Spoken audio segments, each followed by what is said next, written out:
Si. C'est bon, merci beaucoup Eric. Bonjour, donc je suis là pour vous présenter avec Tony le marché français pour l'Italie. L'Office des tourismes italiens en France, il a 100 ans, donc en Italie aussi. Alors, les Français, ils représentent pour l'Italie en 2019 4 745 000 presque visiteurs. On a ici le marché français, c'est le troisième marché pour l'Italie, avec 13 842 473 nuitées. Voilà, donc vous avez ici les villes préférées des Français. On a en première place Rome, Venise. Après, on a Florence, Milan et Naples. Et on a Palerme. L'Italie est composée de 20 régions. On commence par la ville de Milan. La ville de Milan, la capitale de la Lombardie. C'est une ville assez sophistiquée, capitale de la mode, capitale économique, locomotive économique de l'Italie. Ici, on a la galerie Vittorio Emanuele II.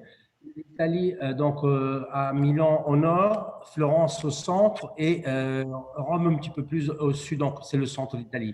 Milan ici a une structure monocentrique, donc tous les monuments que vous trouvez à Milan, ils sont pratiquement dans le centre historique, comme on peut voir le centre, au centre de la diapositive.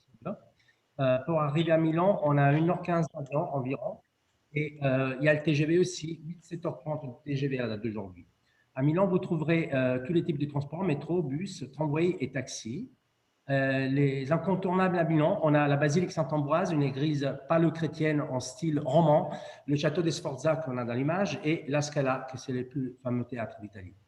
On a ici aussi la dernière scène de Vinci et c'est qu'il faut se rappeler que Milan a aussi pas mal de pinacothèques et la troisième en Italie est la Pinacothèque de Brera. Ici, on a la Pinacothèque ambrosienne, le musée Paul de Pezzoli aussi et le musée d'art contemporain.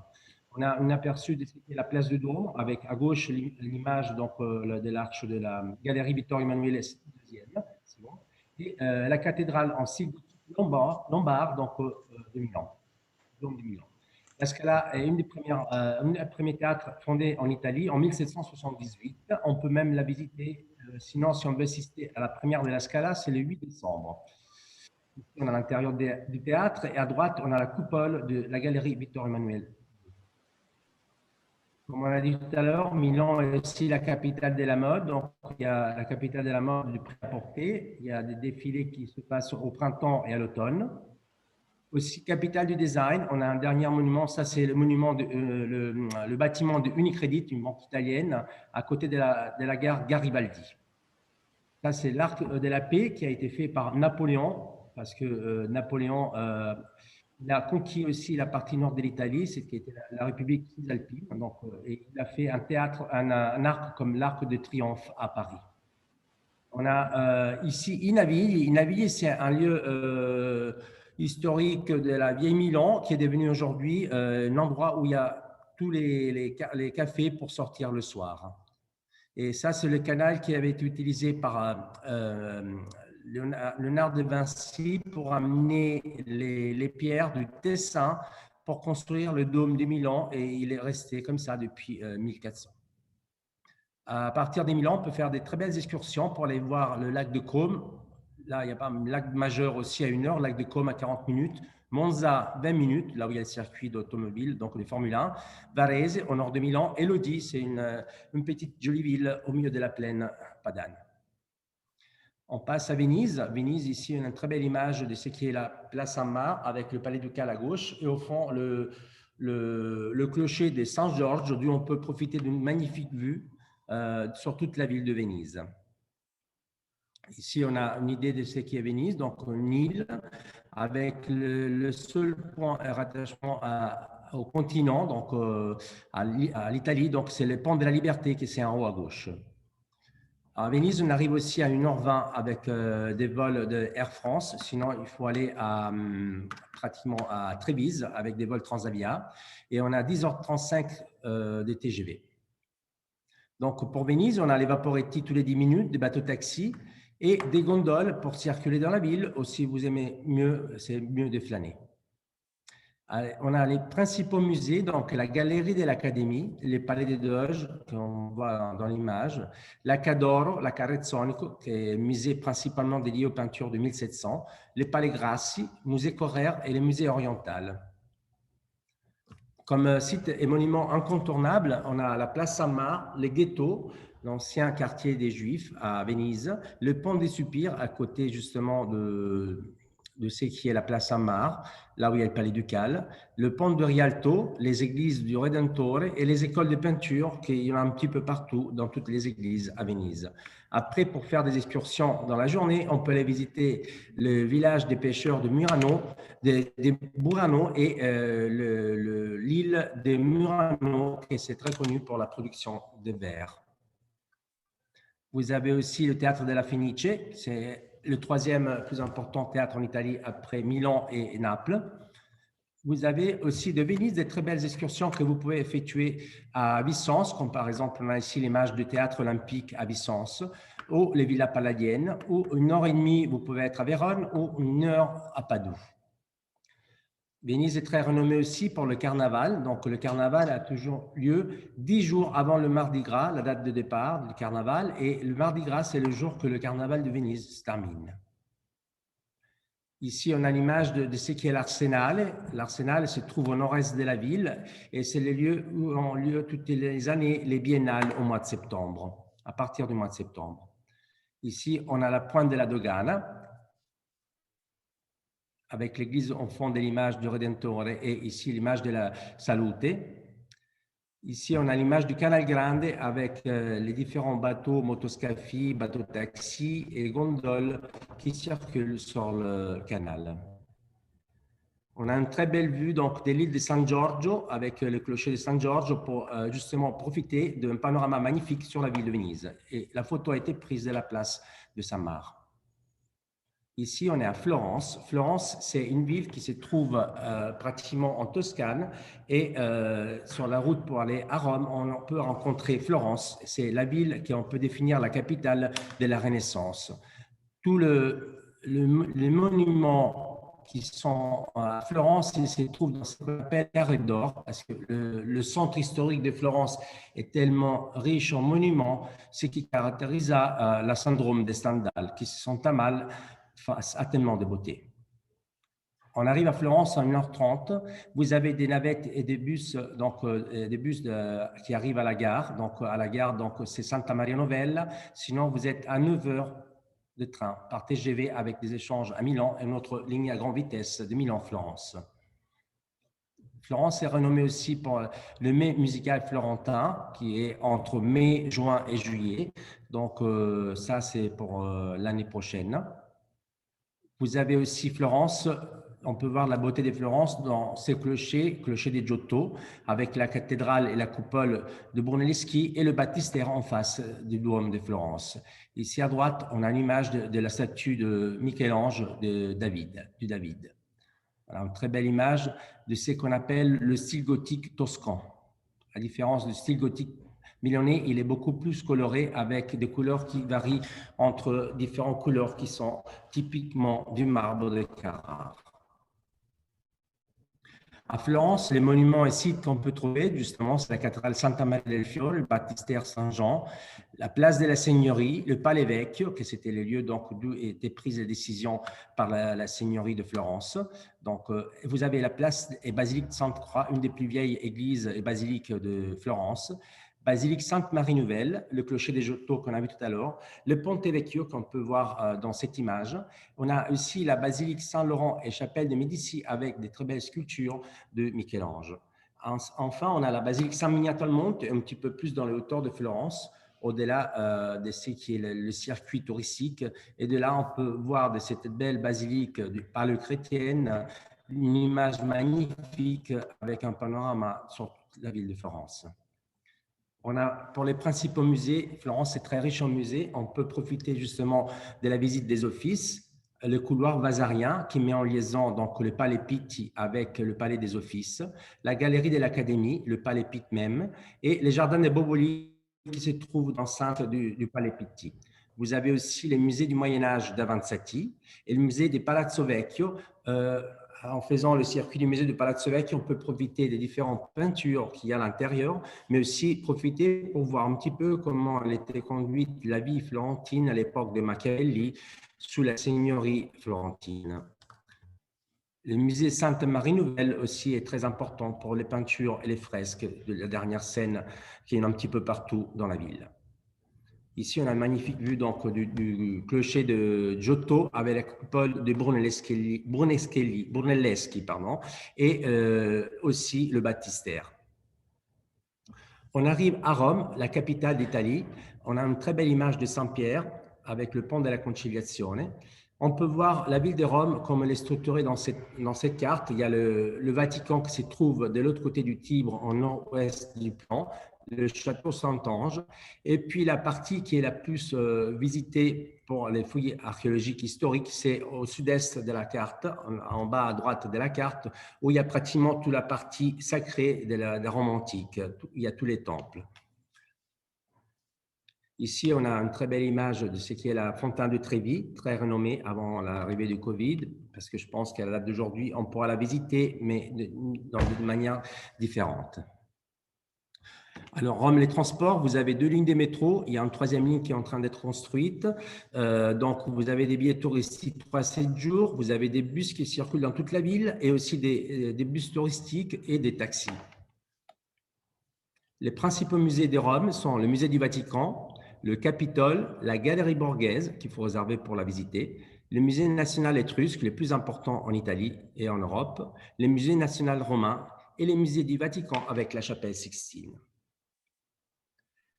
Ici, on a une image de la bouche de la vérité dans la zone sacrée des temples à Rome. Ici, on a la place de la Barcaccia, juste au pied des Trinità dei Monts. Les principaux monuments touristiques, on trouve à Rome le Colisée, le Capitole, les forts romains, la place d'Espagne, la place Navone, le Panthéon, la fontaine de Trévi, Château Saint-Ange et la ville du Vatican, avec les musées aussi.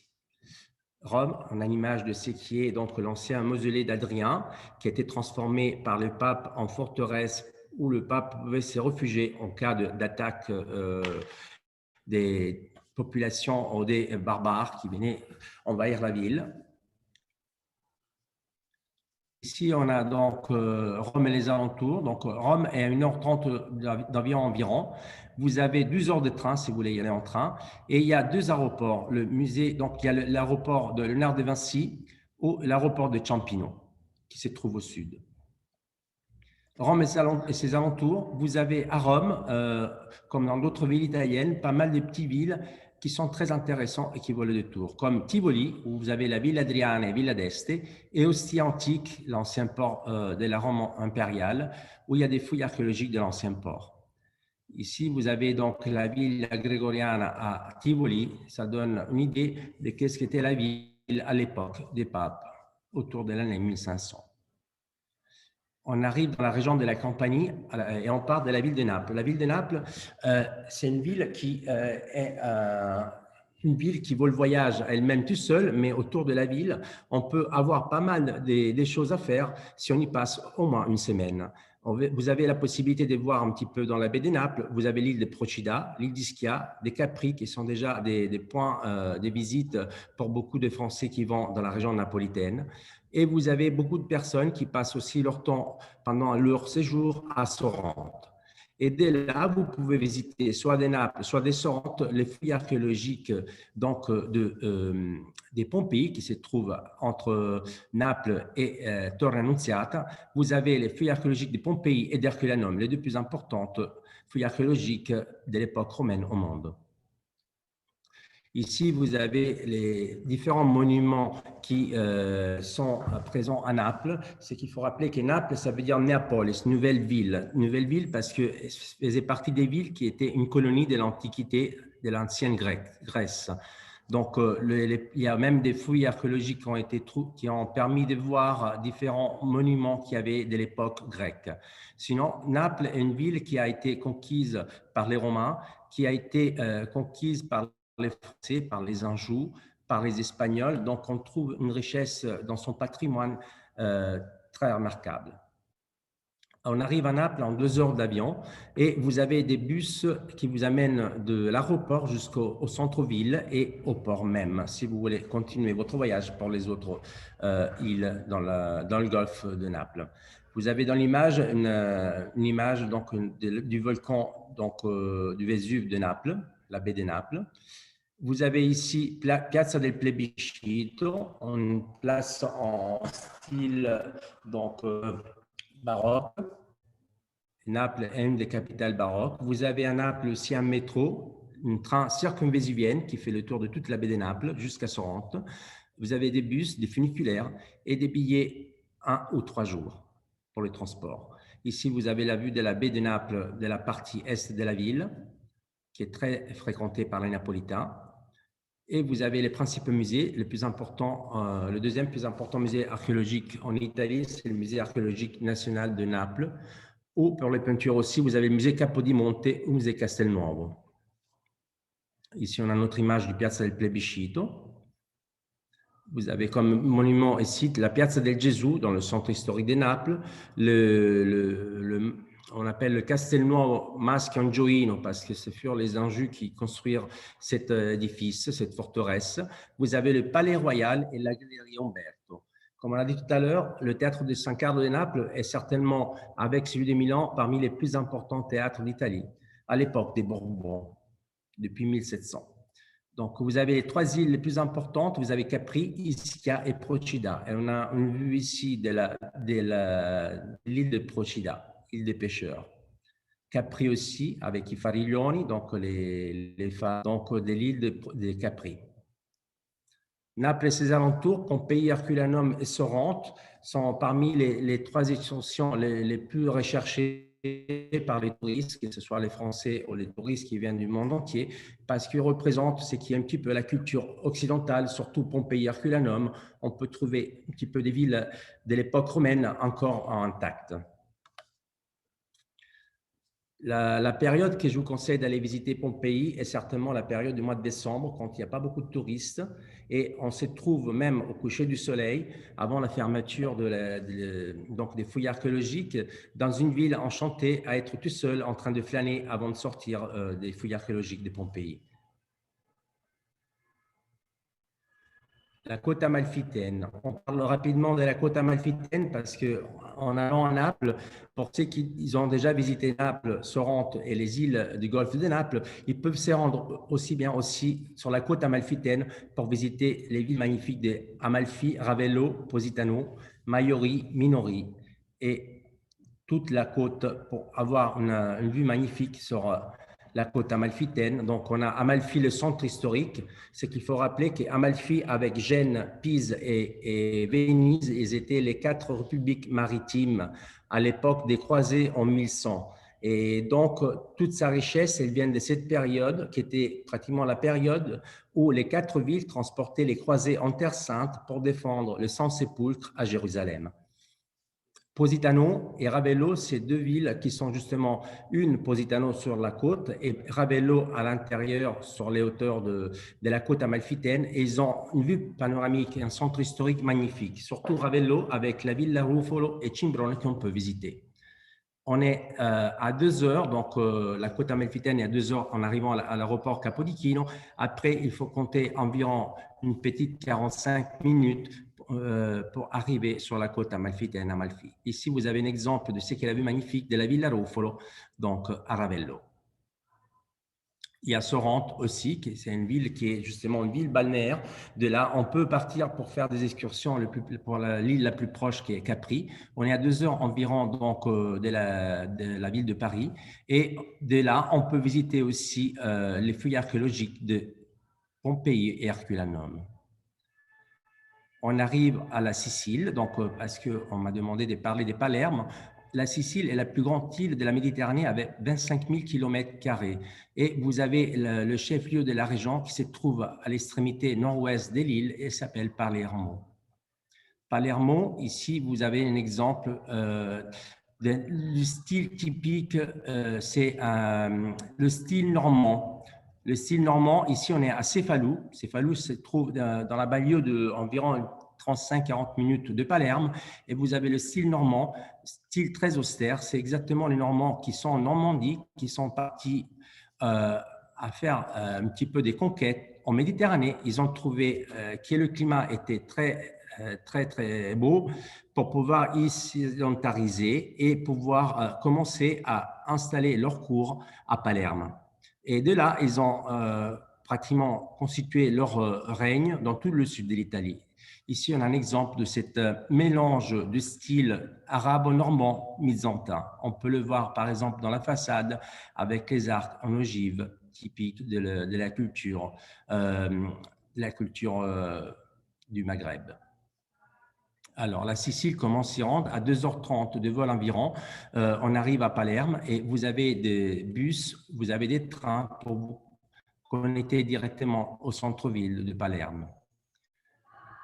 Palerme, les principaux sites, on peut voir ici dans l'image à droite le palais royal des Normands et en bas aussi la cour des Normands. On peut remarquer justement ce style mélangé, ce qui a été les grandes lumières du roi Frédéric II de Souabe, utilisé, après avoir chassé les Arabes de Sicile, a utilisé les artisans et les architectes arabes pour pouvoir faire ce mélange de styles par la géométrie des différents styles, là où il y a l'autel du trône, et pour aussi les Byzantins qui maîtrisaient ce qui étaient les mosaïques en or, comme on peut voir à l'intérieur de ce palais.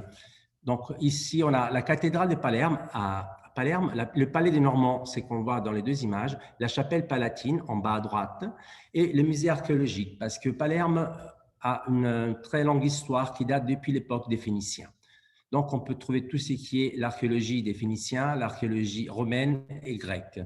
Le musée d'art moderne aussi est très important. Et puis, il y a deux marchés typiques, si vous voulez vous balader, les marchés de Vucceria et Ballarò. Comme on peut voir ici, donc, on a aussi, comme dans d'autres villes d'Italie, tous les édifices, ils sont pratiquement centrés dans le centre-ville de la ville de Palerme. Et vous avez un mélange des styles qui vont du style arabe, parce que Palerme était aussi une ville arabe avant d'être byzantine et avant d'être aussi donc normande. Et vous avez un mélange des styles un petit peu partout disséminés dans la ville. Ce qu'on voit ici, c'est la cathédrale, le dôme donc, de Palerme, mélange des styles, typiquement donc justement de la culture qu'on trouve musulmane. Pardon. Ici, on a une vue de ce qui est la ville de Palerme avec les promontoires, l'isola delle Femmine. Ici, on a les Palerme insolites, la plage de Mondello, les jardins botaniques, un des plus importants en Italie, les villes Garibaldi, la ville Amalfitano, les théâtres de marionnettes I Pupi et le palais Chiaramonte, c'est un palais moyenâgeux. Ici, on a le théâtre Politeama. Donc, il y a deux théâtres très importants à Palerme. Vous avez le Théâtre Massimo, qui est un théâtre pour l'opéra lyrique, et le théâtre Politeama, c'est surtout pour des concerts. Alors, on a un exemple, encore une fois, à Monréal, ça se trouve pratiquement au sud de Palerme, à l'extérieur, la périphérie de Palerme. Le cloître de Monréal nous fait comprendre bien ce style, mélange de styles qu'on peut trouver, par exemple, dans des villes comme Grenade, l'Alhambra. Ici, on se trouve à Monréal, et ce mélange de styles composés arabes, normands et byzantins, justement, qui nous fait voir la beauté de ces mélanges à la cour de roi Frédéric II. On a aussi une petite ville touristique qui s'appelle Cefalù. C'est, pour moi, avec Taormine, ce sont les villes plus touristiques de la Sicile. On donne tout à l'heure le centre historique typiquement du Moyen-Âge et les plages et le parc régional des Madoniers. De Palerme, on peut aussi se rendre aussi au temple de Ségeste. Au temple de Ségeste, vous avez ce qui était l'exemple de qu'est-ce qu'elle représentait la Sicile pour la Grèce. La Sicile représentait la Grande Grèce, c'est-à-dire toutes ces colonies qui se sont créées à l'extérieur de la Grèce et qui ont fait la splendeur avant de la Grèce. Et ensuite, tellement les villes sont devenues puissantes qu'elles sont devenues autonomes, des villes-États, à l'extérieur de la Grèce. Et ici, on a un exemple de ce temple avec les caractéristiques typiques des temples grecs à ces gestes. Pas loin de Palerme, il y a aussi Éris. Éris, c'est une ville qui, de point de vue stratégique, nous fait comprendre qu'est-ce qu'était à l'époque des Grecs la conquête des colonies. Ici, c'était un petit peu à l'intérieur des terres, avec une vue magnifique pour la domination sur la mer et une vue magnifique vers l'intérieur des terres. Donc, c'était un lieu stratégique à l'époque du Moyen-Âge et surtout à l'époque des Grecs. On a ici aussi de Palerme, on peut faire des excursions à Sélinonte. Il y a une petite reconstruction à gauche qui nous fait comprendre qu'est-ce qu'était Sélinonte. Sélinonte était la ville plus importante avec Syracuse, mais la rivalité était tellement importante que Syracuse gagna la bataille et pratiquement Sélinonte fut rasée au sol. Mais la possibilité de voir encore des temples à date d'aujourd'hui, on peut le voir, mais moins important qu'Agrigente. Agrigente, on peut voir ici le temple de la Concorde. Donc, c'est le site le mieux préservé de toute la Grande Grèce. Et ça reste justement dans la vallée des temples, une des vallées où on a le plus grand exemple des temples grecs dans le sud de la Méditerranée. Celle-ci qu'on voit, c'est la vallée des temples. Et j'ai fini ma présentation. Merci à tous. Merci Massimo. Tu nous as bien fait voyager en tout cas. Donc, on est ravis de découvrir ou redécouvrir l'Italie. Tony, on a fait un joli petit tour, tu as raison, Hello. Ouais, c'est vrai que c'était plutôt sympa, le côté continental et aussi la Sicile, donc c'était plutôt sympa. Tony va donc prendre la parole et nous parler donc de la situation sanitaire en Italie. Ok, alors bonjour tout le monde. Donc je voulais savoir déjà si vous m'entendez bien. Très bien. Est-ce que vous m'entendez? Tony, on t'entend bien, oui. Ok. Bon, alors je voulais remercier Massimo parce que bon, c'est pas facile de parler de toute l'Italie en à peine 35 minutes. Donc effectivement, par moments, c'était rapide et tout, mais bon, c'était pas mal. Je voulais, avant de commencer à parler des règles du Covid, je voulais simplement dire que j'ai fait des fiches sur toutes ces villes que j'ai envoyées aujourd'hui à Torah. Vous avez toutes les informations pratiques sur toutes ces villes qu'a résumé Massimo. Donc vous regarderez les fiches PDF, c'est remis à jour. J'ai remis à jour ça il y a à peu près une dizaine de jours. Vous avez tous les sites officiels, tous les renseignements pour les transports, les musées, les monuments, les sites officiels pour les réservations. Donc n'hésitez pas à utiliser ces fiches. Elles sont relativement pratiques, elles sont très bien faites. En ce qui concerne les règles anti-Covid, à la date d'aujourd'hui, on est malheureusement un petit peu dans l'impasse, comme un peu tous les gouvernements en Europe, c'est-à-dire que tout le monde met de la bonne volonté, mais les règles, on n'arrive pas. En fait, en Italie, ce qu'il faut retenir aujourd'hui, c'est que l'Italie va être divisée en couleurs de régions. D'accord? Donc, vous allez avoir des couleurs qui vont partir du blanc au rouge. Blanc et jaune, ça vaut pratiquement le coup d'aller sur place dans la région en question parce que les musées, les restaurants sont ouverts. C'est pratiquement une vie presque normale avec un couvre-feu à 22 heures. Lorsque la région bascule en orange ou en rouge, là, ça devient un petit peu plus compliqué. Alors, ça devient compliqué parce qu'on n'a plus le droit de sortir de la région, on doit rester confiné dans la région, on a beaucoup moins de possibilités de se balader à droite à gauche. Les couleurs des régions sont remises chaque semaine en discussion. C'est-à-dire qu'en fait, en fonction de l'évolution de l'épidémie sur place, une région qui est jaune peut devenir orange, une région qui est orange peut devenir rouge, ou au contraire, aller dans un sens plus positif. Donc, dans la fiche que j'ai envoyée pour tout le monde, vous aurez un lien direct du gouvernement sur lequel vous voyez la couleur des régions à l'instant T. Donc, c'est-à-dire que si vous cliquez aujourd'hui sur le lien, vous verrez qu'actuellement, il y a pas mal de régions qui sont jaunes, donc ça se présente plutôt bien. Mais il faut faire attention lorsque vous vendez la destination à des clients, il faut bien leur expliquer que cette possibilité de changement, c'est-à-dire que si on voit le jaune Rome et qu'on peut visiter le Vatican et le Colisée, nous n'avons pas la certitude que dans 15 jours ou 3 semaines, ça sera toujours jaune. Donc, il faut bien tenir compte de ça. Donc ça, c'est important de voir ce fait-là. À la date d'aujourd'hui, pour rentrer en Italie, il faut un test Covid de moins de 48 heures. Il faut présenter, donc ce test Covid, ça peut être un test PCR ou un test antigénique. Donc, il est conseillé de faire l'antigénique parce que c'est plus rapide. Les Italiens l'acceptent.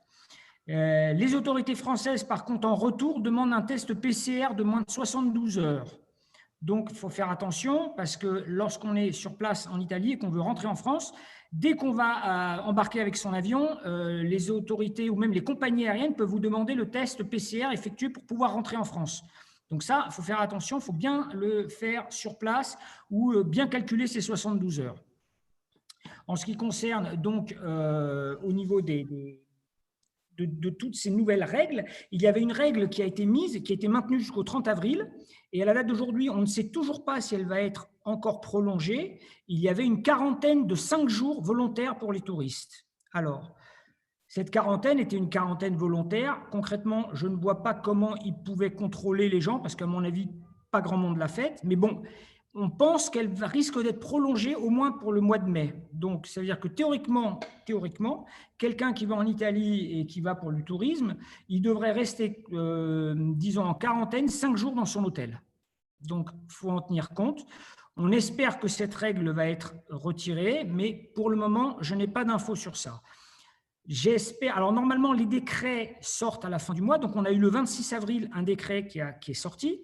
Il est en cours d'élaboration actuellement, donc je pense que d'ici quelques jours, début mai, j'en saurai un petit peu plus. N'hésitez pas à revenir vers moi sur le mail que j'ai envoyé à Atora pour si vous voulez avoir plus d'informations, surtout concernant cette quarantaine qui est un petit peu, disons, embêtante lorsqu'on veut vendre l'Italie. Voilà, parce que pour le moment, encore on ne sait pas si elle va être prolongée ou pas. Voilà. Après, grosso modo, ils vont faire de tout pour ouvrir l'Italie. Déjà, le gouvernement italien, par rapport au gouvernement français, il parle déjà du Green Pass, donc de ce fameux certificat vert, à l'intérieur duquel chacun d'entre nous devrait marquer s'il a été vacciné, s'il a été malade, s'il a fait un test. En fait, tout ce qui est en rapport avec le Covid devrait être contenu dans ce passeport. Ce passeport en Italie, le gouvernement en parle ouvertement. En France, on n'en parle pas encore, mais ils essaient de se mettre d'accord, je pense. Donc peut-être que vers le mois de juin, juillet, il y aura peut-être, je dis bien parce que je n'ai pas la certitude, il y aura peut-être ce passeport vert si tous les pays membres se mettent d'accord. Voilà. Donc je pense que j'ai fait le tour complet. Oui, un dernier petit détail que j'ai vu aussi hier qui était pas mal fait du tout, et je pense que ça peut vous servir pour tous les pays que vous voulez vendre ou l'Espagne. J'ai été me balader sur le site de l'ambassade de France à Rome. Et il y a une foire aux questions qui est très bien faite. Je vous ai mis le lien aussi sur la fiche. Et en fait, ils mettent toutes les situations, c'est-à-dire je suis français, je veux aller en Italie, je veux rester plus de 15 jours, est-ce que je peux me balader d'une région à l'autre? En fait, il y a beaucoup d'hypothèses.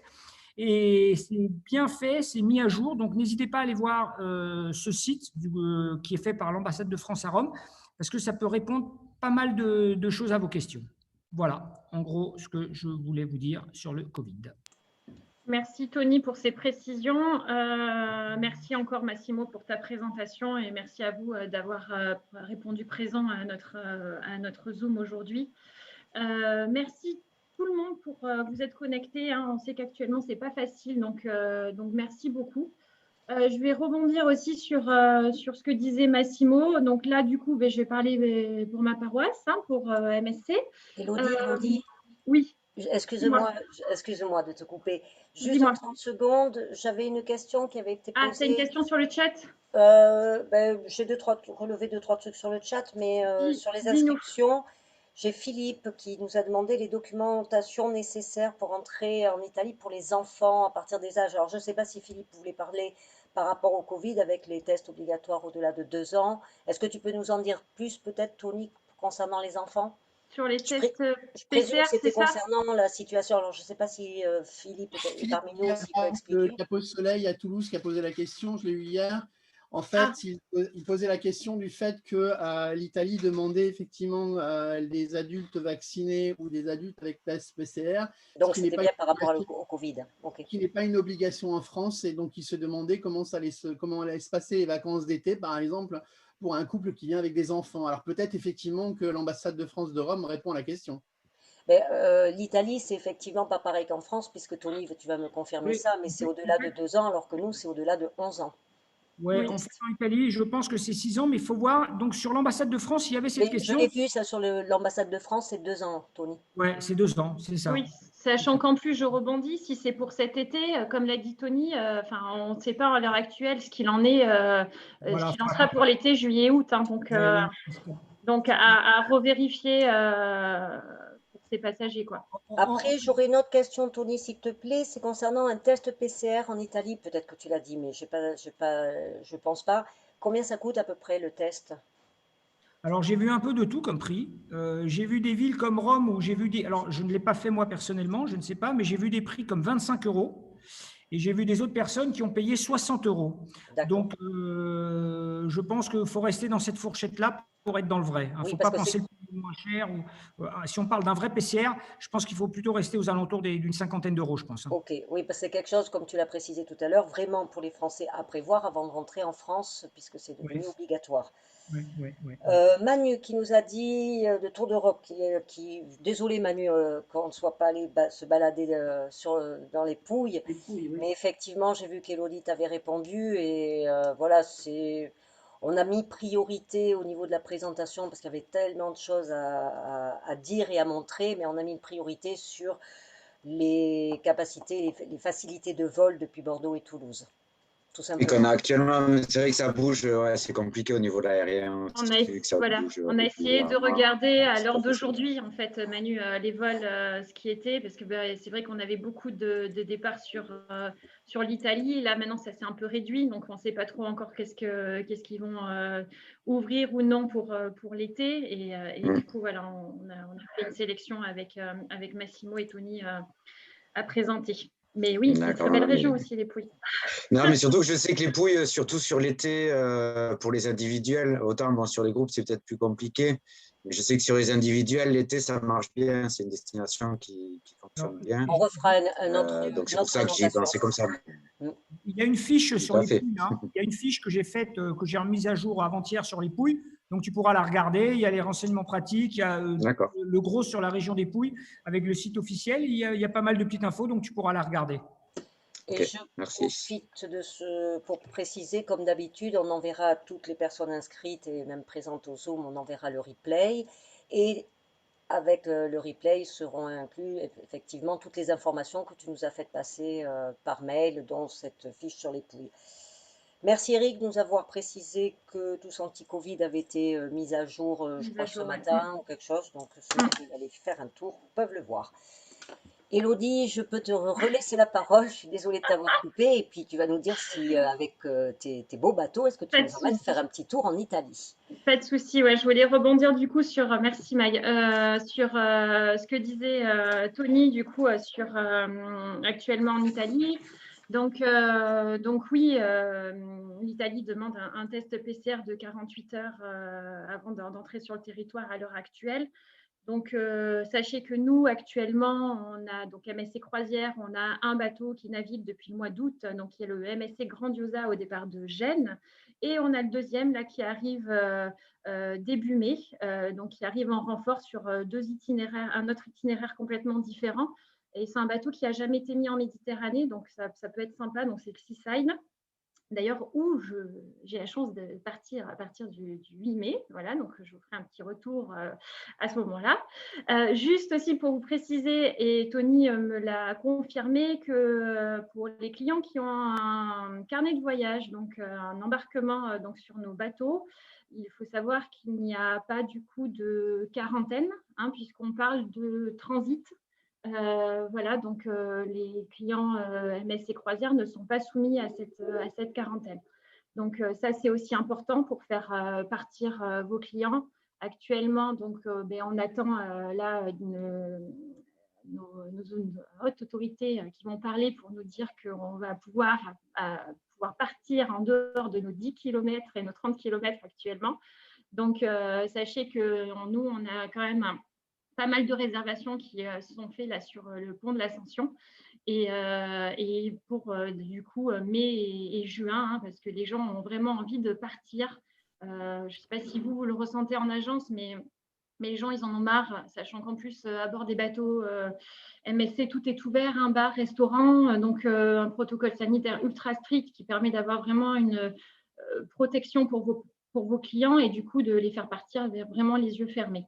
En plus de ces 2 navires, il y a 3 autres bateaux qui arrivent donc, pour l'été, donc avec des départs de Venise, donc sur la côte adriatique jusqu'à Mykonos. Donc voilà, n'hésitez pas. Et puis vous me connaissez mon contact. Donc n'hésitez pas à revenir vers moi si vous avez des questions. J'ai passé la parole à Eric, du coup, qui a aussi qui vend aussi l'Italie. Eric, si tu veux nous dire quelques mots. Alors, non seulement je vends l'Italie, mais surtout, Alba Travel, c'est d'origine italienne. Si tu veux, tout à fait. Pardon, excuse-moi. Non, il n'y a pas de non, Alba Italie, c'est ce que je mettais tout à l'heure dans le chat. Moi, j'ai remarqué depuis le début de la semaine une augmentation des demandes de disponibilité. Donc au niveau des ventes, ça stagne, ça c'est clair, mais on voit de plus en plus de gens qui interrogent. Pas forcément sur de la location, mais de la location de maison ou quoi que ce soit, parce que ça, c'est très à la mode sur l'été, sur la France en tout cas.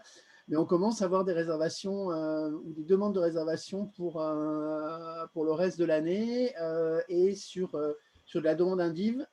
Groupe, je suis, comme avec Manu, on va dire qu'on est à l'arrêt total pour l'instant. Les demandes n'ont pas recommencé. On est juste en train d'essayer de voir comment vont se reporter les reports. Si on va juste demander à Tony de nous reconfirmer si c'est une information, comment on appelle ça, du gouvernement italien. Moi, j'ai un hôtelier, alors je crois que c'est un hôtelier de Naples ou de Milan, je ne sais plus, qui a répondu à Alba Travel Réceptif Italie, donc la partie réceptive de ma maison mère, en lui répondant qu'au niveau des avaloirs, donc pas de remboursement possible avant le 31/12/2022 pour les réservations qui avaient été positionnées l'année dernière, donc reportées. Et là, il nous dit qu'aujourd'hui, les hôteliers, comment on appelle ça, suivent les directives du gouvernement et reportent les remboursements au 31 décembre 2022. Est-ce que tu peux nous confirmer ça? Alors, immédiatement comme ça, non. Mais je peux refaire des recherches et te confirmer si je trouve le texte original. Nous, comme on ne vend pas, on n'a pas trop d'infos sur cette réalité que vous connaissez, puisque nous, on est un office de tourisme, donc on n'a pas de ce côté-là, mais je peux faire une recherche et voir réellement s'il y a cette possibilité d'étendre les remboursements jusqu'à fin 2022, ils disent. Je t'enverrai la réponse de l'hôtelier. Ouais, tu verras, en plus, c'est… Je l'envoie par mail et puis je ferai une recherche, je verrai si je trouve le texte officiel. C'est important pour nous, effectivement, parce que ça va être particulièrement compliqué à faire comprendre. Surtout qu'aujourd'hui, je suis le premier on va être les premiers à être victimes en matière de vente individuelle, puisque moi j'ai un dossier qui est tombé la semaine dernière où en fait le médiateur du tourisme a validé l'obligation d'une agence qui avait acheté un non remboursable chez nous, qu'on avait réussi à transformer en avaloir sur 18 mois, donc ce qui était déjà pas mal. Et le client s'est plaint, a demandé un remboursement sur donc une réservation non remboursable à cause du Covid, et il a gagné puisque le médiateur du tourisme a obligé l'agence à rembourser. Donc effectivement, ce genre d'information est super importante parce que ça nous permet effectivement d'arriver à répondre le plus justement possible aux agences et donc aux clients. Tu m'envoies le mail, tu as mon adresse mail, tu vas recevoir sur la fiche, tu m'envoies le mail et puis je ferai de mon côté, je vais faire les recherches pour voir. Pas de souci, merci. Merci Eric. On donne la parole Manu, Tour d'Europe, tu veux dire 2 mots? Tu nous emmènes en Italie aussi. Oui, moi aussi, effectivement, je représente un réceptif qui est basé en Italie depuis plus de 40 ans. Moi, ça fait que 10 ans que je les représente, mais le réceptif existe depuis un peu plus de 40 ans. Je rejoins sur les groupes, c'est quand même à l'arrêt. Moi, j'ai mon premier groupe, normalement, qui devrait se faire là, au mois de juin sur Venise. Mais on a un souci forcément sur l'aérien, parce qu'en fait, c'est un groupe qui va voir l'opéra d'Aïda aux arènes de Vérone et qui loge à Venise, un groupe qu'on a déjà repoussé, calé depuis l'année dernière. Et il semblerait qu'EasyJet annule tous ses vols de Toulouse-Venise jusqu'à mars 2022. Alors, je n'ai pas eu le temps j'ai appris ça ce matin. J'ai pas eu le temps de vérifier l'information. J'espère que c'est pas une vraie information, sinon ça va pas nous aider. Voilà, donc je vais essayer de vérifier ça. Et sinon, après, sur les indies, il y a quelques demandes par-ci, par-là, mais en ce qui concerne les groupes, il n'y a pas de confirmation, effectivement. Il y a des demandes un petit peu, mais personne ne s'engage au niveau groupe actuellement. Donc voilà, mais on garde espoir, ça va reprendre. Oui, on garde le moral. Merci Manu. Camille, est-ce qu'elle est toujours là, Camille? Je la vois plus sur mon écran. Non, Elle je est la vois partie. pas non plus. Si, Ah si, si, je la vois, mais elle a coupé son. Peut-être qu'elle n'est pas. Bon, quand elle va se on reconnecter, va, on oui, lui on va donnera pas. la parole parce que j'ai vu qu'il y avait. Il y a Montréal quand même en Italie, vous avez vu quand il en a parlé, Massimo. Donc peut-être qu'elle vole là-bas, on ne sait jamais. Patrick, est-ce que avec tes belles croisières, toi aussi, tu nous emmènes faire un petit tour? Il faut que tu allumes ton micro, Patrick, parce qu'on ne t'entend pas. Oui, bonjour tout le monde, bonjour. Merci à Maximo et Tony pour cette présentation. Merci à Mag et Elodie. Alors moi, je représente plusieurs compagnies de croisière, donc je rebondis un peu sur ce que disait Elodie. Sur l'Italie, qui est une destination très importante, puisque nous avons plusieurs bateaux, plusieurs compagnies qui naviguent vers Naples, Livourne, Rome, Palerme. Et j'ai eu ce matin une visioconférence avec une grosse compagnie que je représente, c'est NCL, Norwegian Cruise Line, qui d'abord me confirmait que le vaccin était obligatoire pour embarquer cet été, et que même si des familles avaient des enfants, si les enfants n'étaient pas vaccinés, les familles ne pouvaient pas embarquer. Donc c'est vraiment très, très surveillé à bord des compagnies. Mais ce qui m'a intéressé, Tony, c'est ce que tu me disais sur les régions avec leurs couleurs. Parce que, bon, les bateaux partent, arrivent dans les ports, mais d'ici là, il y a tellement de… J'espère que le Covid va se stopper, mais on est dans l'attente. Il y a beaucoup de… L'actualité sur le Covid peut changer rapidement. Donc, il y a comme on le disait ce matin, les bateaux font escale, mais en fonction de l'actualité. Les escales, les sorties à bord des bateaux se feront ou pas en fonction du protocole sanitaire décrété par les ports qui sont importants comme Rome, Naples, Venise qui est important, hein, puisque nous avons une compagnie qui part de Venise pour aller vers les îles grecques. Voilà. Donc ça, c'est très, très important ce que tu parlais. Ça m'a beaucoup intéressé, Tony, sur les régions avec leurs couleurs. Je ne savais pas. Voilà. En tout cas, bon, je souhaite beaucoup d'inscriptions pour tout le monde de la croisière cet été. Il n'y a pas de raison, mais c'est quand même encore un petit peu compliqué. Voilà. Mais il n'y a pas de raison. Hein, ça va partir et puis le vaccin nous sauvera. Voilà, merci beaucoup. Merci Patrick pour ton intervention. Anne-Marie? Ça va, merci. Moi, très intéressant. Théo Limoncello, c'est ça? Théo Limoncello. Je pense que je vais en faire, mais je suis à la recherche de l'alcool à 90 degrés. Ah oui, c'est pas facile, oui, voilà. En effet. Et… Donc, on trouve plus facile presque en Italie. Bah oui, je sais. Alors, je ne sais pas s'il est vraiment à 90, mais moi, c'est vrai que je le prends en Italie en règle générale pour faire le limoncello que je ne fais pas super bien, mais qui est bon quand même. Ouais, voilà, j'en ferai aussi, même si ce n'est pas les 90. Merci Anne-Marie pour ton petit coucou. Camille, tu es là? Tu es présente? Tu veux dire un petit mot? Ouais, elle a coupé sa, elle est si elle nous entend. Elle a coupé sa vidéo et son micro. Vas-y Mag, je te laisse la parole. Voilà, mais je serai la dernière, donc je remercie encore une fois tout le monde. Oh là là, Eric, le limoncello à la main. Je m'en fous des kilomètres. Moi, je m'en fiche, j'arrive là, j'arrive. Dès qu'on finit, là, je raccroche et j'arrive. Mets-la au frais, s'il te plaît. Donc là, aujourd'hui, je suis au nom de la Torah, bien entendu. Même si derrière tout ça, je suis toujours chez Capital Tour, toujours à l'arrêt 100% chômage partiel, bien entendu. Et je ne sais pas trop jusqu'à quand, en espérant reprendre en septembre. Capital Tour propose bien entendu l'Italie, que ce soit en groupe ou dans la brochure.